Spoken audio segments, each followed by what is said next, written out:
Hi, I'm Amelia. I'm 46 years old. This last year and a half has been nothing short of a nightmare. I lost my son to cancer and my husband to an affair.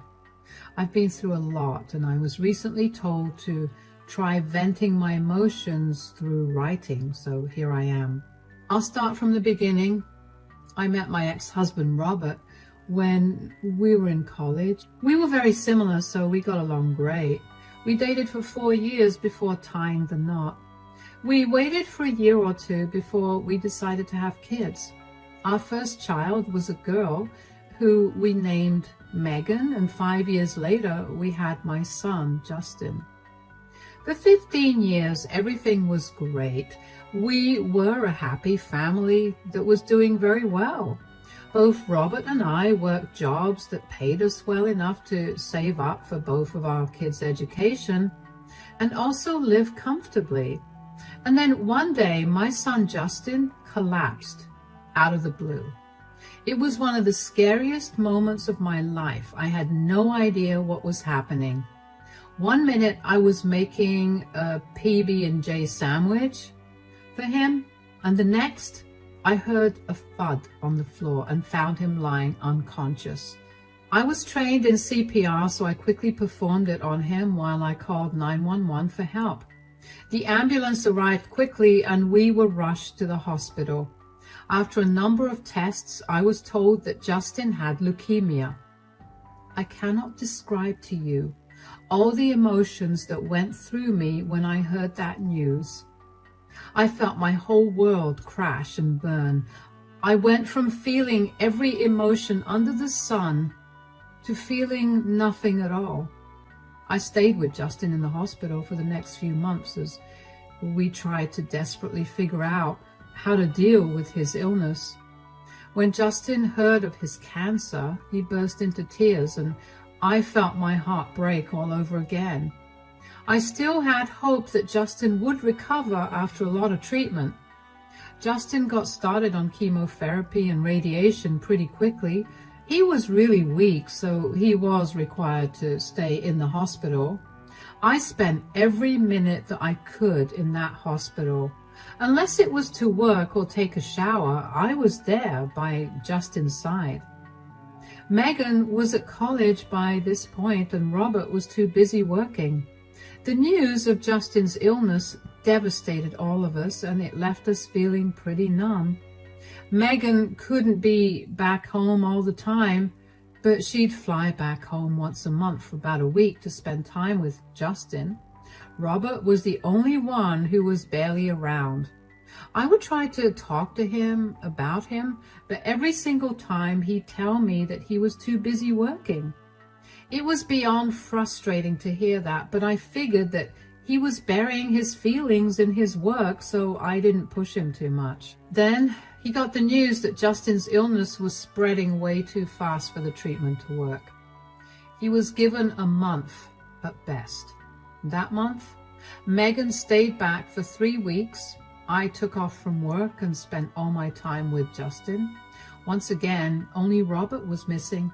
One day, Justin specifically asked if his dad could see him. He kept asking Megan and me to bring his dad to see him, so I called Robert. Yes? Where are you? I'm at work. Where else would I be? Oh, I was just checking because I'm at the hospital right now. Will you be coming here after work? I don't think I'll be able to make it. Why? I'm busy with work. What else do you think I'm doing? What else do you think I'd be doing?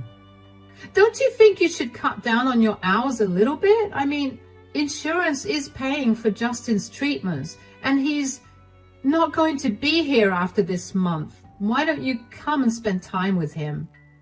Amelia, I literally can't. Just because our insurance covers Justin's bills, it doesn't mean that we won't need money. I get that. But even so, you should come visit him. He misses you and wants to see you. I would love to be there by his side, but by the time I'm done with work, I'm so exhausted that I just want to sleep. I understand that you're tired, but I'm tired too. I haven't slept in God knows how long. You'll regret not getting to spend time with Justin once, you know. You think this isn't hurting me? I also want to be by my son's side, but I literally can't. The last thing I want is for Justin to see me looking exhausted. The kid needs to be around cheerful people now. Justin doesn't care about that, Robert. Just come and spend time with him. That's all he's been asking for all day. Tell Justin that I can't make it.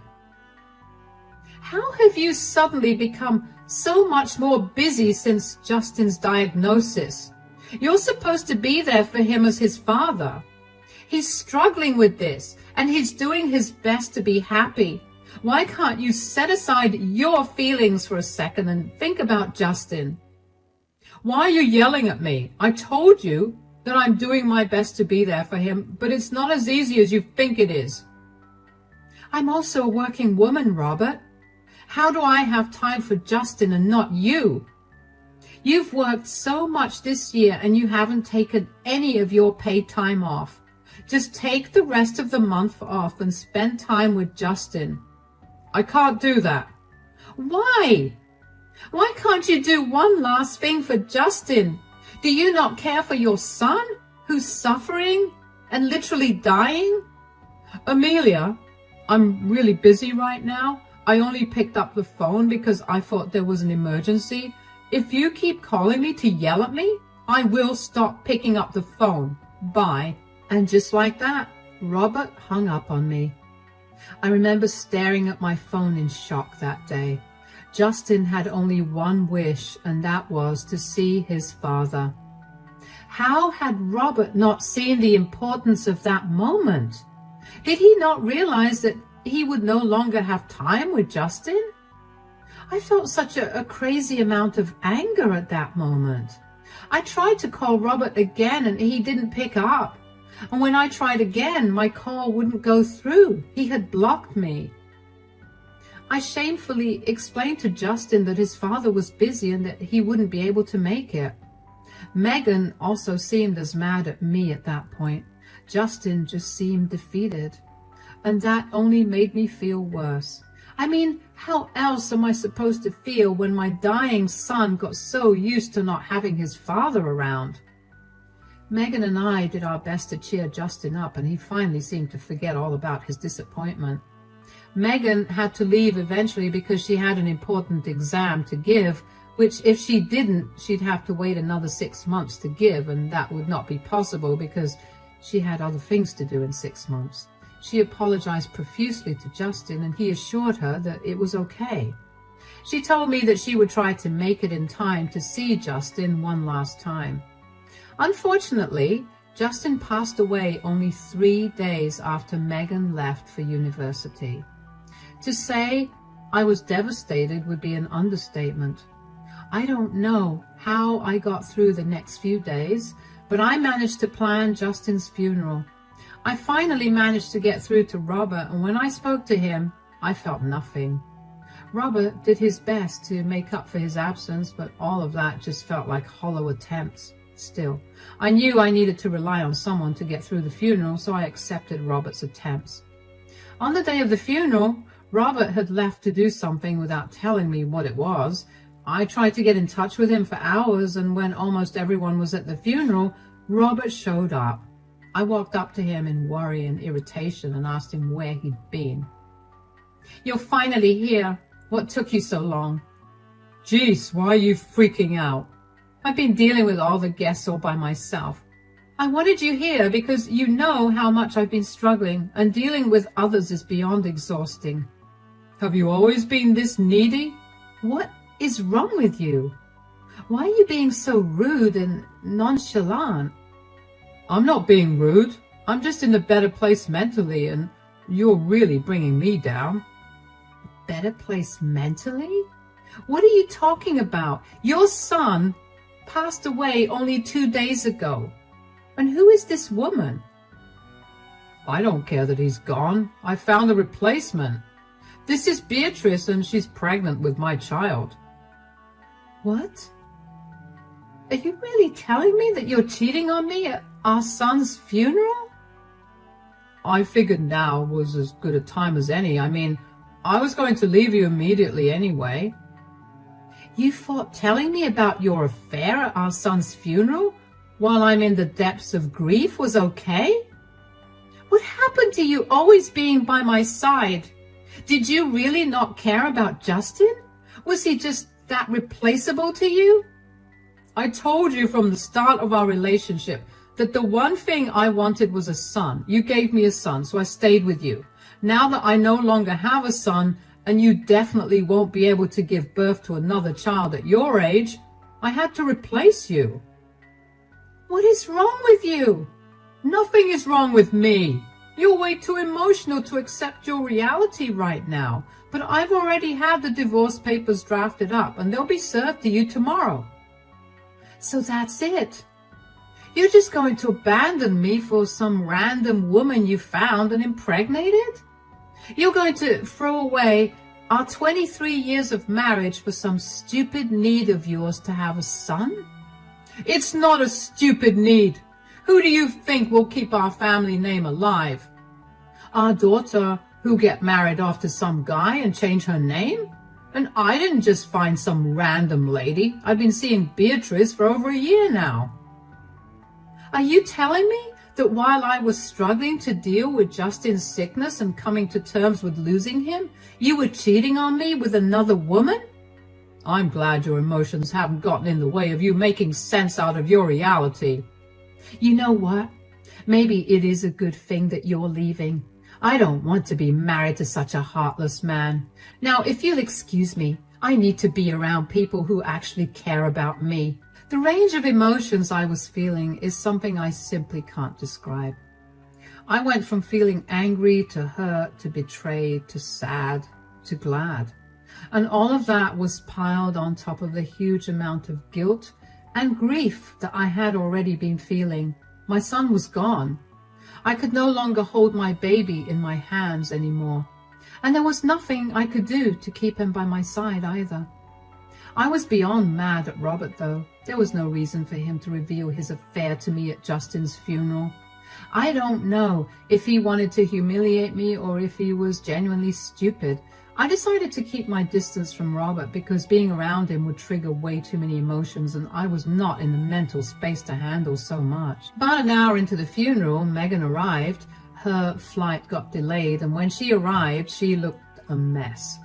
I ran up to her and hugged her as hard as I could. I could not imagine what she was going through. She and Justin were as thick as thieves, and they'd always had dreams of doing a variety of things when they got older. Everything had come crashing down, and Megan couldn't bear that. I decided to not tell Megan about the divorce or Robert's affair because I thought that she was going through enough anyway. Hi, Mom. I'm so sorry I'm late. I did everything I could to get here as quickly as I could. It's okay, darling. As long as you're here, that's all that matters. I feel horrible that I couldn't be by Justin's side while he was on his deathbed. Don't feel bad. You were stuck in an impossible situation, and Justin would have wanted you to focus on your future over him. He left you a letter, so you can take your time and read that. That was so sweet of him. I don't know how to get rid of this guilt and emptiness that I'm feeling right now, though. I know, sweetie. At the very least, you should feel better knowing that Justin is no longer suffering. He's happier wherever he is now. Yeah, I guess. How are you holding up, Mom? I know you've been checking up on everybody, so I'm sure that you're exhausted. I'm not doing so good. I don't want to bring up other things right now, but I'm barely managing to hold myself together. Other things? What are you talking about? It's okay, we can talk about this after the funeral when everybody's gone back home and it's just our family. What do you mean? What's going on? Please tell me. It must be really serious if you aren't telling me right now. Megan, please, just let me come to terms with everything. Talking about it will make me break down, and I don't want to do that with everyone watching me. Okay, I'm sorry. Just tell me if Dad knows what this is about. Yeah, well, he's the one that's the problem. What? What do you mean? Where is Dad anyway? I have no idea. I left him wherever he was when I last spoke to him and did not bother with finding him. Did you guys have a fight? This is no time for a fight. You guys are at your son's funeral, and are you two really going to avoid each other at a time when you're supposed to be helping each other get through this? Megan, we're not fighting. This is much worse. Okay, I don't care about what's going on between you guys. You two are my parents, and I want to have both of you by my side today. Let's go find Dad. I don't think that's a good idea. Please, I took a 5-hour flight to get here and I haven't slept for 2 days. Please, let's just be together for 1 day. Megan didn't give me a chance to speak. I couldn't tell her what had actually happened, but even though I wanted to tell her, I had no idea how to. I also did not want to shatter her the way that Robert had so easily shattered me with the news. I tried to get Megan to stop, but she kept tugging at my hand and dragging me all through the venue to search for him. When we found him, I felt my heart sink. I did not want to see him or talk to him. I just wanted to get through that day without any more surprises or upsetting news. But whenever Megan wanted something, she had to get it. So I decided to keep my mouth shut and keep my eyes on the ground while Megan spoke to Robert. Dad, there you are. We've been looking for you. Oh, you finally made it. I was beginning to think you weren't going to come. Why wouldn't I make it to my brother's funeral? Probably because you prioritized your exam over being there with him. Okay, you're lashing out at me for reasons out of my control. Is this why you and Mom are having a fight? Fight? We're not having a fight. Oh, really? Then why did Mom tell me something happened because of you? Why didn't you tell her the truth, Amelia? I didn't want to add to her grief the way you did to me. What is going on? Could one of you please just tell me instead of leaving me hanging like this? I'm leaving your mother. What? I found someone better. You can't be serious. I am. Your mother will get the divorce papers served to her tomorrow. Who did you even find in such a short time? Is this some sort of messed up midlife crisis? This is not a midlife crisis. This is my beautiful girlfriend, Beatrice. We've been seeing each other for over a year and she's pregnant with my child. The ultrasound confirmed that the baby was a boy, so now I can finally move on from this family. Why are you laughing? Because that baby is not yours. What are you talking about? Do you know her, Beatrice? Not really. Oh, give it up, Beatrice. Of course I know you. What? What's going on, Megan? Beatrice goes to my university. Surely you should have known that, Dad. I didn't know that. You're having a baby with a person you barely know. That's good for you. Also, she was my best friend's girlfriend up until 4 months ago. He found out she was cheating on him. Yeah, with me, I know that. Wow, you're okay with knowing that you were also disrupting another relationship? Just how much of a scumbag are you? That's enough. Come on, Robert, let's leave. I've heard you get insulted enough. They don't know what our relationship is like, and I'm tired of them judging us. Of course you want to leave. You know, Dad, the person she was cheating on was not you. What are you trying to say, Megan? I'm saying that child cannot be Dad's because Beatrice cheated on my best friend with one of his friends. Turns out she got pregnant by him, and when she told him, he wanted nothing to do with her, so she came running to you. That baby is her other affair partner's child. But she's trying to play it off as Dad's because she knows that he'll pay for her and the baby. What? Do you really hate your dad this much? Why would you invent such crazy stories? Robert, let's go. She's trying to ruin our relationship because she's hurting. You can leave, Dad, but I know her true nature better than you do. Maybe do a DNA test before you go around claiming random women you've cheated with have your baby. I was shocked to hear what Megan had said. I never really believed in karma coming back to bite you, but I was watching that happen in real life in front of my eyes. Robert started trembling as soon as Megan revealed the truth to him, but of course Beatrice took him away from the situation before he could embarrass her in front of everyone else too. I knew Robert long enough to know that what Megan said was going to stick in his brain and continue to irritate him until he did something about it. I asked Megan if what she said was true or if she just made that up to get a rise out of her dad, but she told me that she was being very serious. She didn't show any emotions throughout the rest of the funeral, but I knew that she was hurting inside. Still, I was so grateful that she stood up for me. I hate confrontations, and I hate being rude even more. Even if it's at the expense of me getting hurt, I can't help but be nice. I'm so glad that that quality of mine did not rub off on Megan, and she put her dad in his rightful place. A lot of people witnessed what had happened, although not all of them heard what we had been talking about. Thankfully, nobody said a word about it, and instead they chose to give Megan and me the space to grieve over the loss of Justin. I still couldn't believe that my son was gone, and even more than that, so was my husband. How could Robert have been so selfish? What had I done to deserve this treatment at the lowest point in my life? After the funeral, Megan stayed with me for a week. We held each other as we cried, and we learned to get used to a life without Justin together. We also talked about what it would be like with Robert around, and that was when I learned just how much Megan hated Beatrice. Apparently the girl had a history of cheating and being the affair partner in many relationships. Megan was even more disgusted with her dad for being with a girl who was the same age as his daughter.